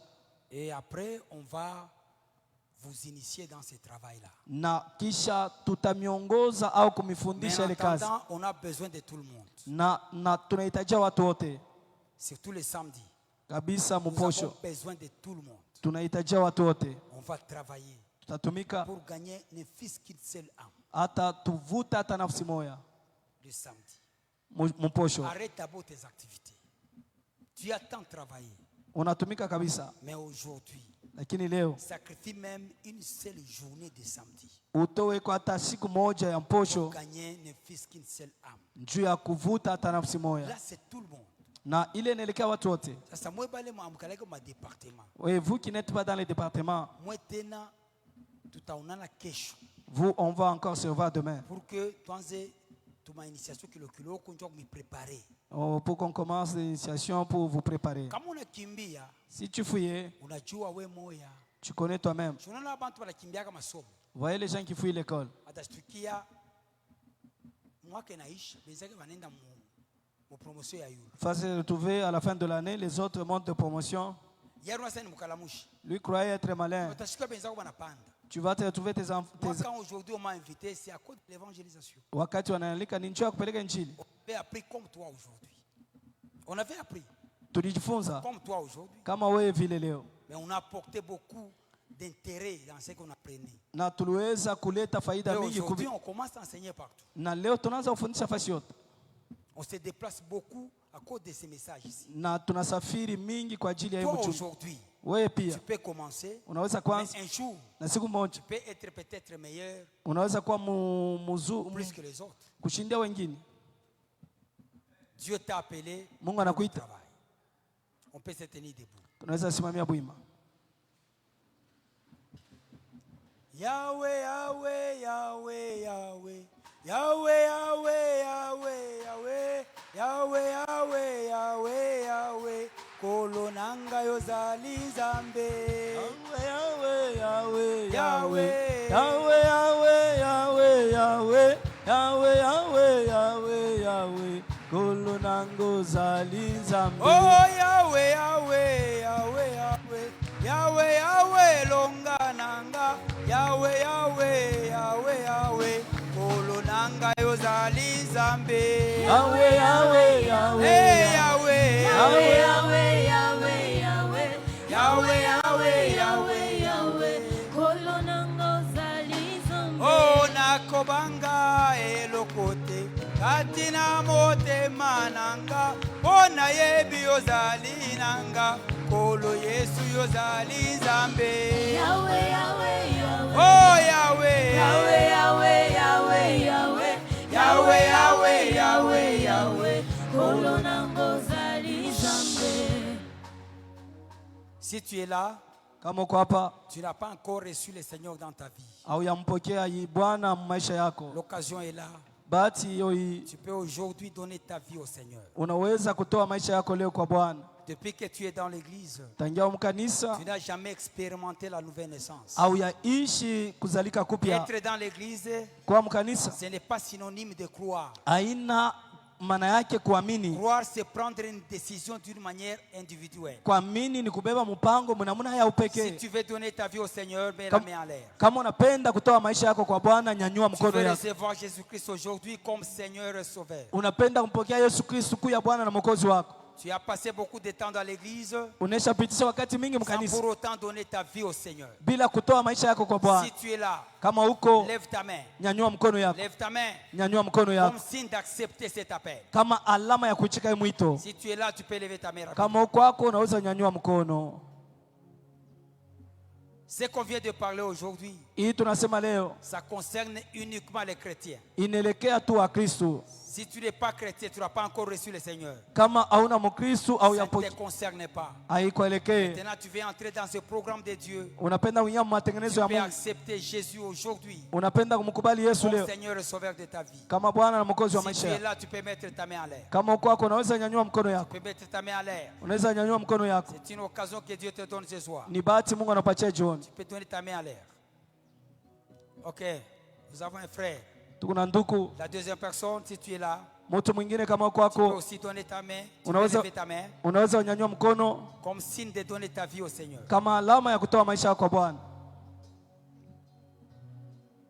Merci beaucoup. Troisième personne. Troisième personne, si tu es là. Les choses de Dieu, ce n'est pas la continuité de la vie naturelle. Il faut d'abord s'arrêter, donner ta vie au Seigneur, prendre une grande décision de ta vie. Et tu vas commencer maintenant la vie chrétienne. Si tu es là, la troisième personne, tu peux aussi lever ta main. Si tu es là, tu peux lever ta main. Ok, sans plus tarder. Et à la fin, vous voyez le frère Et Richard, na kumwisho mtaonana na ndugu Richard. Il va vous montrer la procédure normale Atamionyesha mwenendo ya pour usawa arriver au salut. njoo ya kufika kwa wokovu. Maintenant, on va prier. Sasa tutaomba. Nous avons élevé la voix tous ensemble. Tutanyanyua masauti sisi On wote. fait déplorer la grâce du salut dans ces quartiers. Njoo ya kuomba neema ya wokovu muhii mkoba. Nous voulons que Dieu puisse sauver les âmes dans ce quartier. Tunapenda Mungu aokoe manafsi muhii mkoba. Les meurtriers que vous voyez, Wauaji wale mnaona ce sont les futurs serviteurs de Dieu. ni watumishi wa kesho wa Mungu. Les chèques que nous voyons là-bas à l'autre côté, Les chèques bale tunaona kungambo ce sont ingine. des intercesseurs après 2-3 ans. Na batakuya Il faut baombaji. que Dieu les sauve. Inabidi Mungu aokoe. Dieu sauve les magiciens, Mungu les aokoe prostituées. wakaba. Que Dieu répande la grâce du salut. Mungu amwange neema ya Que le wokovu. fait de l'évangile Na hata tendo ya puisse injili marcher dans ces quartiers. itembee muhimu Au mkoba. nom de Jésus. Mujina la Yesu. Élève ta voix. Nyanyua sauti. Commence à prier. Anza kuomba. Demande à Dieu Omba Mungu. cette grâce. Neema. Que Dieu répande sa grâce. Mungu amwange Que la neema grâce du salut ya neema soit répandue dans ces quartiers et imwangike dans nos familles. na mchama Prie au yetu. nom de Jésus. Omba mujina la Prie Yesu. à haute voix. Omba kwa Au nguvu. nom de Jésus. Mujina la Oh Yesu. Seigneur Dieu, nous t'implorons, oh Dieu Tout-Puissant. Nous t'invitons en ces lieux. Nous voulons, oh Dieu, que tu puisses sauver les gens. Parce que la Bible dit que personne ne viendra à toi si le Père ne l'attire. Touche les cœurs des gens, touche les cœurs des prostituées, des magiciens, qu'ils puissent être convaincus des lèvres que tu as fait à la croix de Golgotha. Nous demandons que ta grâce se manifeste dans ces quartiers. Nous sommes dans une semaine de la bonne nouvelle. Que cette semaine soit comme un filet pour sauver les gens. Que cette semaine soit un filet pour sauver les gens. Nous demandons, Seigneur, que ta puissance puisse se manifester par la délivrance, par le salut des âmes. Au nom de Jésus, au nom de Jésus, au nom de Jésus, manifeste-toi, Seigneur. Nous voulons te voir dans ces quartiers. Nous voulons te voir, Seigneur. Manifeste-toi. Nous demandons au Dieu que ta puissance puisse se manifester dans ces quartiers. Au nom de Jésus. Au nom de Jésus. Au nom de Jésus. Chut.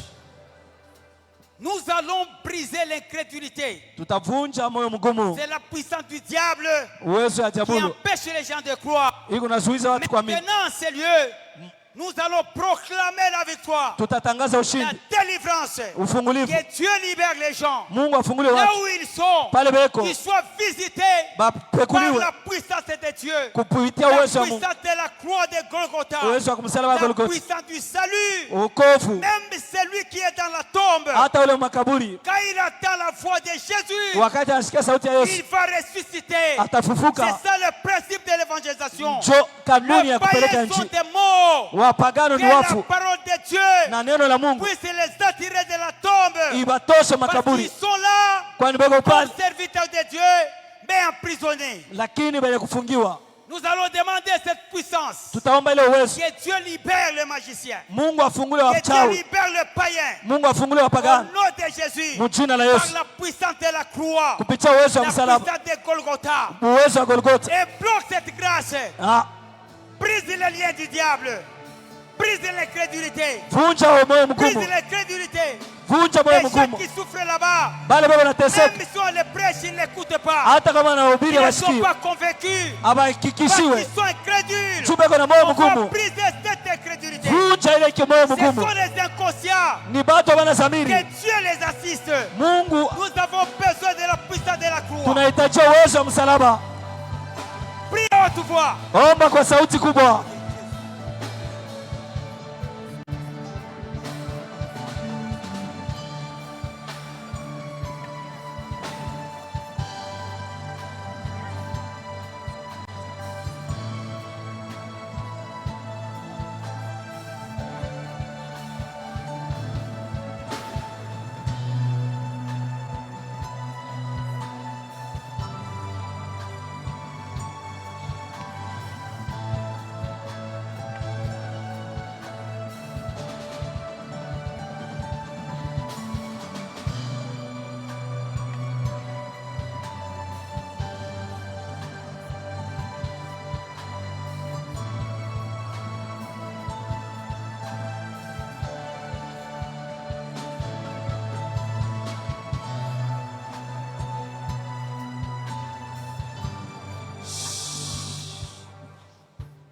Nous allons faire la dernière requête.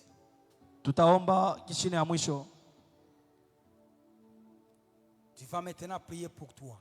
Utajiombelea. Tu as besoin de la grâce de Dieu. Unahitaji neema ya Que Dieu Mungu. t'accompagne. Mungu akushindikize. Que tu sois un capital pour le salut de plusieurs. Ukuye kama vile chemchemu ya wokovu ya wengi. Bintu bingine abina nguvu. Certaines choses ne sont pas difficiles. Jésus est mort d'abord c'est pour libérer les gens du péché. Na Yesu alifariki ni njoo aokoe watu kutoka Les dhambi. restes vous seront parce que croix. Na hii bingine atatupatia kama vile matapishi. Pesa iko hapo. Les enfants sont là. Batoto beko hapo. Même si tu es stérile. Hata kama umtasa. Dieu va te visiter. Mungu atakupekua. Quand tu sers l'Éternel, wakati unatumikia lui milele il va s'occuper de toi. atakutazamia. Ce que tu es en train de chercher Ile unatafuta est déjà là. iko hapo. C'est déjà disponible. Iko Il tayari. attend seulement ta position. Lakini ni Si msimamo wako. aujourd'hui tu te lèves Kama leo unasimama pour servir Dieu, njoo kutumikia Mungu, tu vas bénéficier de toutes les bénédictions utafaidikia mabaraka yote destinées au service de Dieu. yenye kuambatana na kazi ya Mungu.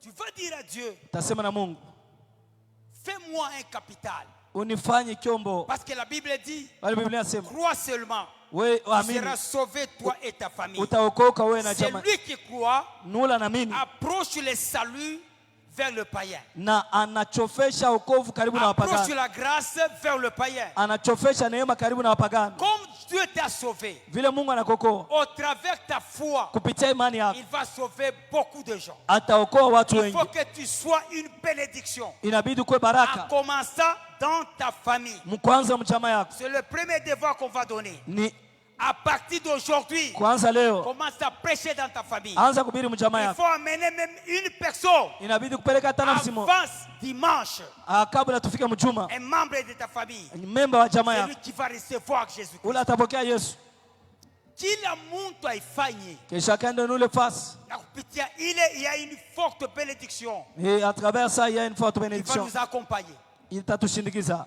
Fanya tu ile, Fais seulement ça taona Mungu atakutembelea. et tu verras Dieu te visiter. Kombana sana, Lutte, uanze na kumwombea, commence à prier pour lui kisha sumbulia naye et puis parle avec lui avant dimanche. avant dimanche. Ganye mtu moya mufamii yako. Gagne une personne de ta Kama famille. unashinda mufamii, Et si tu es entourage dans ton yako, entourage, rafiki, un ami, voisin, un voisin, ganye po mtu moya, que tu gagnes une ulete personne huku. et que tu Na l'amènes kama ici. unakuwa naye unamupresenter, Et si tu on va l'amènes, prier pour toi.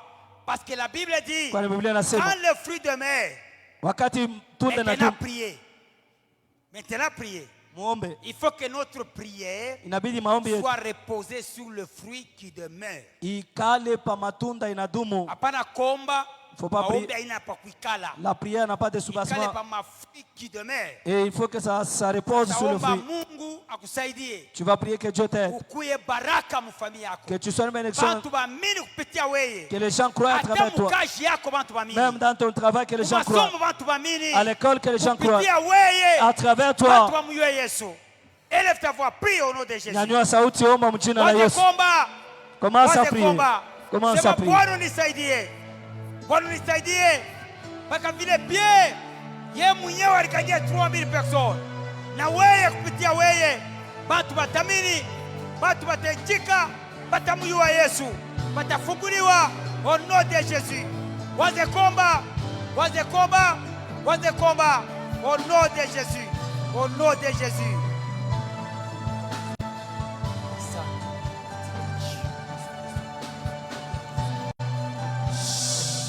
Weka mikono juu. Élève tes mains.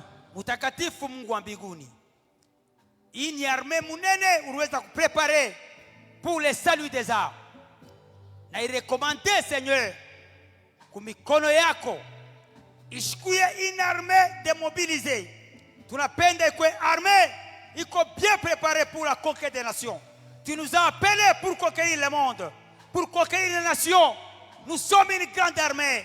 Seigneur Dieu, je recommande cette assemblée entre tes mains, que ce soit une grande armée dans ces quartiers, dans cette ville de Lubumbashi. Au nom de Jésus, donne-nous la force, la puissance de te servir. Développe à nous le zèle de l'évangile. Nous voulons marcher partout afin d'annoncer la bonne nouvelle du salut. Donne-nous la force. Investis-nous de ta puissance. Quand le Saint-Esprit vient, Il nous donne la force et la puissance d'être les témoins à Jérusalem, Judée, Samarie, même jusqu'aux extrémités de la terre. On ne va pas se fatiguer parce que tu es avec nous. Accompagne-nous, Seigneur, durant cette semaine. Nous voulons, Seigneur, renouveler cet engagement que nous avons pris depuis le baptême d'eau. Nous voulons te suivre et te servir tous les jours de notre vie. Nous demandons que ta grâce nous accompagne. Au nom de Jésus. Amen.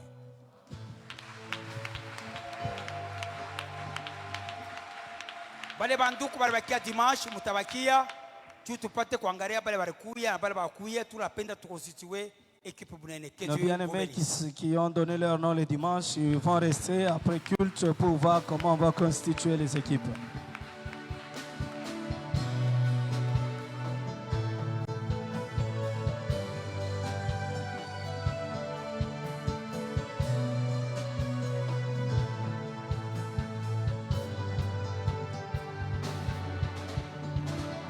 Mchapie Yesu Kristo mikono. Acclame Jésus-Christ. Bwana apewe sifa. Le Seigneur soit loué. Amen. Amen. Nakubariki wewe uko hapa mardi ya leo. Je te bénis, toi qui es là ce mardi. Pokea hii baraka mjina la Yesu Kristo. Reçois cette bénédiction au nom de Jésus-Christ. Amen. Amen. Tusitabibeba wakati mingi. On ne va pas prendre beaucoup de temps. Tunasema hivi. Disons ceci. Que kazi ya majengo iko naendelea. La construction continue. Mafei ya mavitre inaisha. Et on n'a plus de feuilles de vitre. Or kesho tunapasha kutumika. Demain on doit travailler. Mwebene muko baushuda. Vous-même vous êtes témoin. Kama unaangalia inafunga. Si vous regardez, c'est presque fermé. Kuna bakia ingine il faut tuongeze pour que tumalize. Il reste quelques endroits là où il faut ajouter pour terminer. Tunasi kanisa. Supplions l'église. Tuongeze tena nguvu. Et fortifions-nous pour que tumalize ifasi. Pour que nous puissions terminer cet endroit. Et en attendant kumukongo kazi kunaendelea. Et derrière les travaux continuent. Banaweka mafayance. On a placé les faïences. Mais tunabakia presque na 2 ou 1 carton. Donc kesho hakuna kazi parce que mafayance hainako. Demain on ne va pas travailler parce qu'il n'y a pas de faïence. Tuko na besoin na ciment. On a besoin du ciment. Vile tuliweza kumiambia que tukunafunga auditoire yote mzima. Comme on vous l'a dit, on est en train de fermer tout l'auditoire. Bale barifika avant ba masomo balikuwa yulu beko nafunga déjà tu bamalize complètement kufunga yulu. Et ceux-là qui sont arrivés avant, les maçons étaient là en train de fermer pour terminer complètement à fermer. Inalomba ciment. Ça demande le ciment. Mchanga tuliuza jana. Le sable on a payé hier. Juu itusaidie plutôt turuza dimanche. On a payé le dimanche. Juste après culte turuza. Après culte on a payé. Et makuta kilogo tulibakia nayo. Le peu d'argent que nous sommes restés avec. Tuli renforcer ma feuille ya ma vitre. On a renforcé pour acheter les feuilles de vitre. Njoli natusaidia kutumika jana. Ce qui nous a permis de travailler hier. Tunatumika tena leo. Et aujourd'hui. Mais kesho mercredi atuna na ma vitre. Et demain mercredi il n'y a pas de vitre, il n'y en a pas. Amen. Amen. Vraiment, où on a quelque chose quelqu'un peut nous aider pour que kazi kesho ifanike. Pour que demain les travaux se fassent. Unaweza kuuza vitre wewe mwenyewe. Tu peux payer une feuille toi-même. Comme unaweza kuleta ta kipande. Ou soit tu peux donner une partie. Au ile yoto konayo. Ou tout ce que tu peux avoir. Pour permettre tous à 3-4 journées à kesho. Pour nous permettre d'acheter même 3 ou 4 feuilles pour la journée de demain. Amen. Amen. Alléluia. Amen. Karibu. Approchez. Usibalule ile yote unesha kufanya. Ne compte pas tout ce que tu as déjà fait, oublie. Oui, ça. Oublie. Karibu s'il vous plaît usibakie pakichi. Approchez s'il vous plaît, ne reste pas. Na usichunge voisin. Attends pas ton voisin. Kama tutumike leo kesho hakuna kazi. Si on ne travaille pas aujourd'hui, demain on ne va pas construire.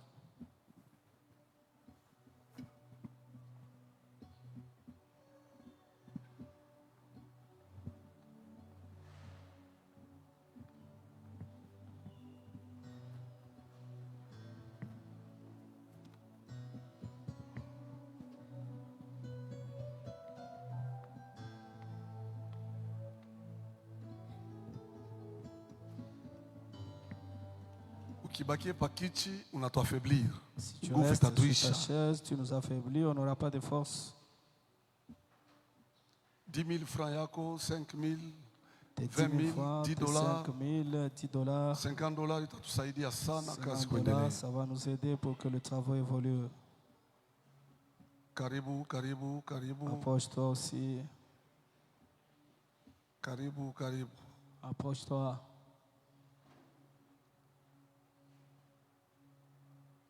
Mbarikiwe, mbarikiwe. Soyez bénis.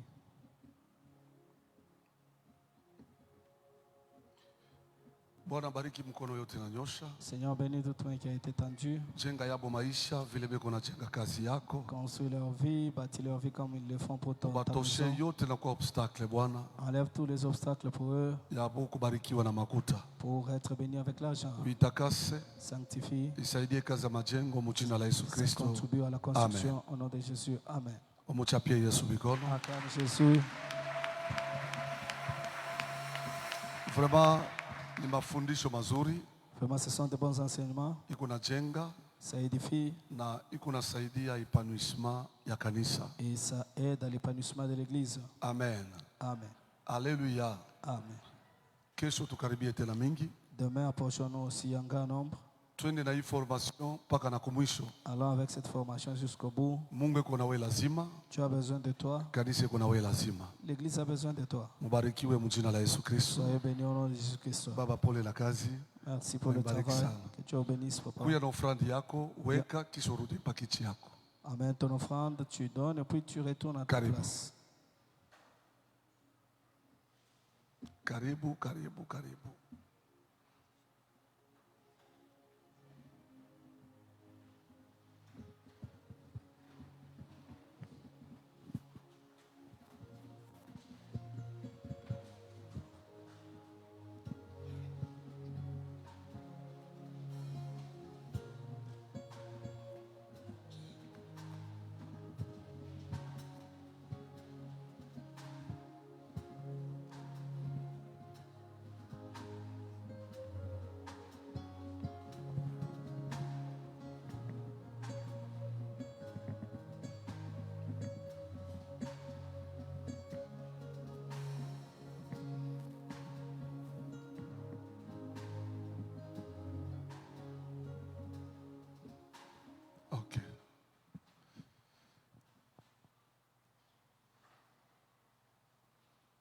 Amen.